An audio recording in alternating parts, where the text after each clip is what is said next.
We will hold a vote this week, and we will pass it, and we will send it to the Senate. And for more than 80 days, where the president has ignored us, called people names for things that he even voted for himself, makes no sense or logic to it.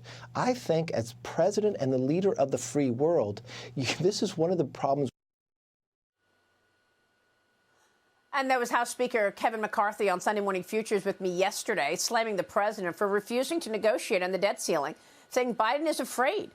It's been 80-plus days since the speaker has sat down with the president to discuss spending limitations. The Washington Post is reporting some in the White House are considering lifting the debt ceiling unilaterally without Congress. Joining me right now is Wisconsin Congressman and member of the House Financial Services Committee and chairman of the Committee on House Administration, Bryan Steil, is with us. Congressman, it's good to see you. Thanks so much for being here this morning. Thanks for having me on. So what are your expectations for this bill? Do you believe that it passes the House with 218 votes? I think it will pass the House this week. I think it's essential that it does. We need to limit the growth of our government. We need to save taxpayer monies. We need to make sure we get our fiscal house in order. The president's path of not negotiating is dangerous. It's reckless. And ultimately, this bill will bring him to the table with the House of Representatives. Well, at the same time, there are sources within the White House who are claiming that the president's going to go it alone. So you may have a bill that passes the House, but then it's up to the Senate and the president. And doesn't look like you've got a willing partner there. We passed the days of a monarchy and the Revolutionary War. I think it's essential that we have a bill that goes through regular order, the House of Representatives, the United States Senate, signed by the president. The fact that this president has refused to negotiate with Republicans in the House for the past 75 days shows how dangerous and reckless President Biden is. That's why it's essential we bring the bill to the floor. We need to limit the growth of our federal government spending, get our house in order, and we can do that by passing this bill this week.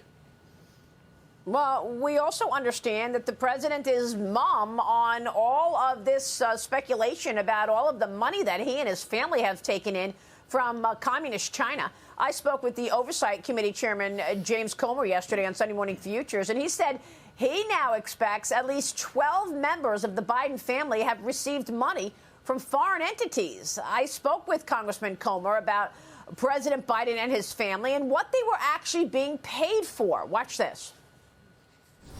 One source sends me this. One of the huge benefits the Chinese may well have paid for was then Vice President Biden presiding over the signing of a Memorandum of Understanding, an MOU, on May 7, 2013, between our Public Company Accounting Oversight Board and the Chinese Regulatory Commission to waive federal auditing requirements for hundreds of Chinese companies listed on U.S. exchanges. Was that part of it? There are 6 specific decisions that Joe Biden made, either as vice president or president, that are very concerning to us, that we believe could potentially lead back to payments that were made to these LLCs that were then laundered down to the Biden family members. So, Congressman, what do you know about this? James Comer says he's looking at 6 major decisions that then Vice President Joe Biden made. Were those decisions in response to the Chinese Communist Party? And is that what the CCP paid for, sending him millions? Unlike Democrats, we're going to let justice follow the facts. I think it's appropriate to be asking these types of questions to make sure we're getting the answers. The American people deserve to know it. The fact that Congressman Comer is even asking these questions brought forward a whistleblower from the IRS who wants to come and share his story. I think that's important. I think at the end of the day here, what you're seeing is we are bringing accountability to the federal government. That has been not in existence when it was under one-party Democratic control. Well, there's also going to be a Congressional Review Act this week that the Speaker was telling me about because of an issue around solar panels. What do you know about this dumping of solar panels by China? What we continue to see is China not play by the rules. It's one of the biggest challenges of the Green New Deal policies is all of these taxpayer dollars, lots of them are going to companies based in China. What we should be doing is making sure we're investing here in the United States of America, not in China. We need to review all of the federal funds that are flowing out and make sure that we actually hold China accountable, that they're finally playing by the rules. You know, Liz Peek, jump in here because this is really an issue that gets me. We keep talking about how all the supply chains that are so important are in China, whether it be for, technology or whether it be for pharmaceutical and the underlying active ingredients made in China. And instead of actually getting us off relying on China, this president's agenda, the climate change agenda, sends all of this back to China. The solar panels are made there. The batteries are made there. So after this climate change agenda, are we even more reliant on communist China? Yeah, it's pretty amazing, right?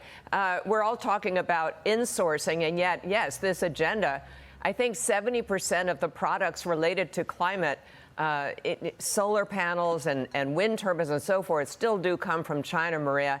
What we've really done is kick off a trade war with Europe because they're the ones that are really being hurt by Biden's increasingly protectionist policies that prohibit importing products related to these things. China is actually okay. So that doesn't seem to be really working the way it was meant to. I don't know what Comer's 6 policies are, but it's going to be very interesting to see whether any of them have to do with this incredibly ambitious Green New Deal, which most Americans, I think, have no idea how much it's going to cost us and how much it's going to further our reliance on China, two extremely important and unpopular issues.